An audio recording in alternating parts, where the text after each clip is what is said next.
Hello everybody, hope everybody's doing great today. Appreciate those who watch this video, and today we'll be talking about Mischievous Kiss. It's a Japanese drama that came out around 2016. It was based off a manga. I believe the manga is pronounced Isra like Kiss or something like that. Probably really didn't get that pronunciation right. But anyways, let's get into Mischievous Kiss. This is 2 seasons long. First season is about Kodako and Irie. Kodako is our female lead. She's not the brightest person. She's not very smart, but she's a very extrovert person, very loving person. And our friend here, Irie, the male lead, is very shy, but he's very intelligent. And he's not the most people-friendly person, you know. He kind of pushes everybody away, type of thing. And basically, Kodako falls in love with him for the first time she sees him. She hears him speak at this big assembly hall, and she basically falls in love with his intelligence and just his looks, I guess you could say, as well. And the first time she meets him, you know, he's very smart. In the school they go to, they categorize all the students into like different classes. So the very smart people are in A, the very dumb people are in like E or something like that, somewhere down low in the alphabet. Fortunately for Kodako, she's in a very lowest grade class. But she inspires to better herself so that eventually, someday, she could be in the same class as Irie. I guess to have this test. And depending on how you do the test, you can move up and down the grades. Or the classrooms, I guess would be a better way. But she's never, even though she wants to be, she's never able to get the test score she desires. So she's not able to meet with Irie as much as she likes to. So her senior year, Kodako takes a big chance. She writes him a letter. He just basically discards her love letter, throws it away, basically throws it on the ground. And then has fate would have it, Kodako's house gets destroyed by a very small earthquake. However, little does she know that her father's best friend is Irie's dad, and she ends up moving in with the love of her life. And that's kind of how their relationship starts. And it's just basically, you know, yeah, that's what I said. But basically, the first season, stop stuttering here, boy. The first season is about, you know, how they come together. And it's kind of hard just because we find that Irie, he's not very good at showing or telling his emotions and stuff. And I think the actor does a very good job. I'll put his name in the title because I don't want to ruin it because I won't be able to pronounce it anyways. I think he does a very good job of showing without words and like his emotions as Kodako hits on him, you know, and then because she's such an extrovert, you know, she gets along with everybody, and there's another boy in her class that likes her, and she's like really friendly to her and stuff like that. And you kind of see like when those two, when Kodako and this other guy interact, I believe our male actor does a very good job of showing kind of like a jealousy kind of thing, like, who's this girl? She's telling me that she loves me and all this stuff, but here she is, hanging out with this other guy, laughing with him, talking to him, you know, like they're best buddies, like they're the ones that are actually dating. And I think he does a very good job of showing his emotions without saying any words. And, you know, our male lead here, he's I guess a very cold exterior, and he gets like this big wall, you know, and he also has this kind of like this superior complex type of thing. And so, you know, with Kodako, she's able to break through that exterior, that wall that he has. First season is very good. I love it. Oh, sorry, lost for words there. Didn't freeze. I'm not that old. The male lead's mother is kind of like the star, like not the star, but like she probably will be your favorite character in this. She's such a rooter for. She's like the biggest cheerleader for Kodako. She feels like Kodako would be perfect for her son, just because Kodako is very energetic, very loving, and would bring, you know, those emotions that Irie doesn't really express. You know, Irie really suppresses his emotions, his feelings. He has everything, like he likes order. You know, everything has to be precise and order. And Coco is just this big ball of chaos that's running around there. You know, she puts him in like situations that he's never been in before.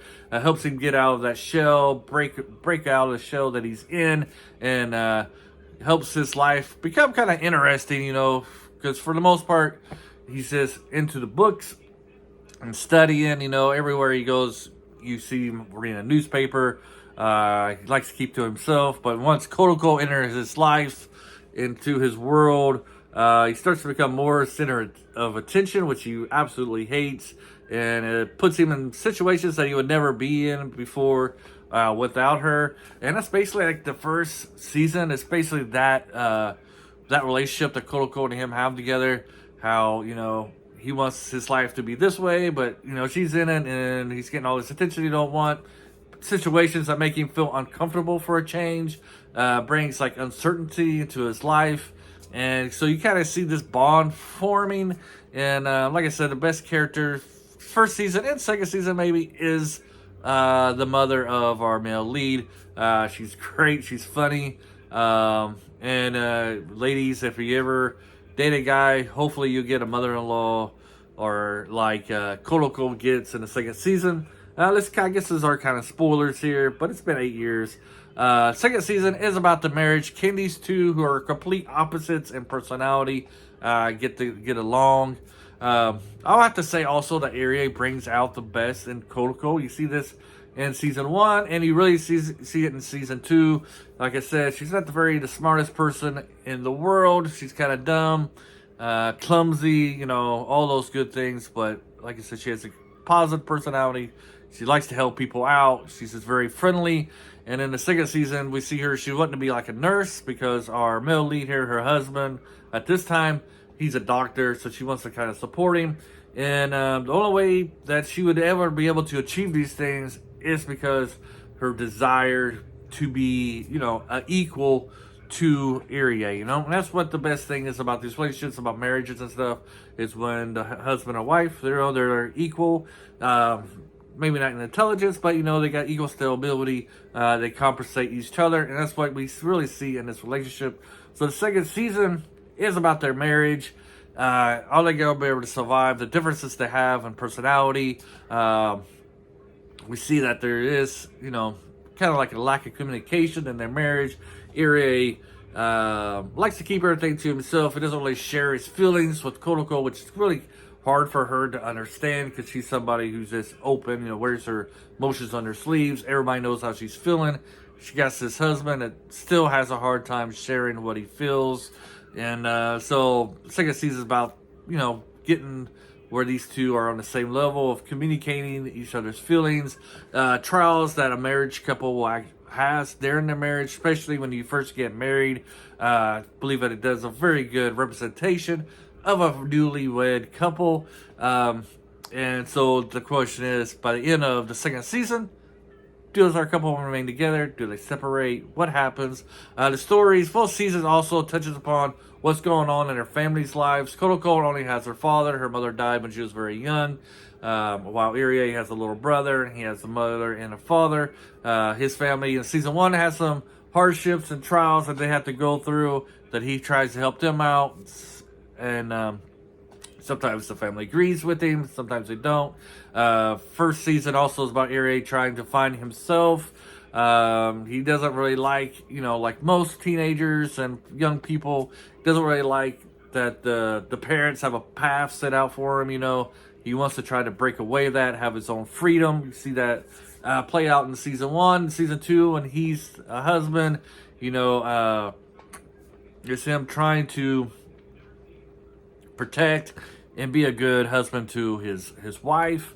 And Irie trying, not Irie, but Kotoko trying to understand her husband, because he is, like I said, he's kind of shut off from his feelings. Doesn't really communicate very well with her. He makes some decisions without her knowing why he made the decisions, and sometimes he just does it without her knowing, and how that brings trials. Like I said, the second season really does bring in what kind of trials you could expect when you're freshly married. Overall, I think the series is really great. The first season, you know, it's all about, you know, somebody loving somebody, and then and them not really liking them back, and how, you know, it kind of sometimes you kind of feel like Coco's like a stalker or something like that in the first season. But the first season really plays out well. She has great friends as well, great side characters in this. But her friends in the first few episodes, I will say, this is getting a long video, is kind of annoying. Like, man, with friends like these, who needs enemies? But you kind of see that relationship grow, and then to the second season, this is really great. I would recommend this. I'm gonna say recommend. I border highly recommend. The Kodoko character, the actress, it's clear that the director wanted her to portray her character a lot like the anime. She's kind of over the top with her facial expressions and her actions and stuff like that, which makes it kind of funny, but also kind of childish as well. As if you never saw the anime, you'd be like, man, why? She's a terrible actress. But once you see the anime, you understand that that the director wanted her to portray a lot like the anime character. It works in this one. It does work. I think if you watch the anime, it really works. If you don't watch the anime, you're like, this girl's kind of cuckoo. But you'll have fun watching it. You'll laugh. This is a good show. It's good, lighthearted. You'll enjoy it. And you'll have some good laughs. You might cry a little bit. Like I said, it has also other storylines on here. It's really good. But it's really about relationships. Especially the second season, I really relate to that, about the marriage stuff. How does the ingredients you need to make a good marriage. And the first one, it's about them getting together and going through college and those kind of changes as well. So yeah, definitely recommend this show. Everybody have a great day. And if you're still here at 12 minutes, thank you for sticking through this. You're a better person than I ever was. All right, whatever. Bye.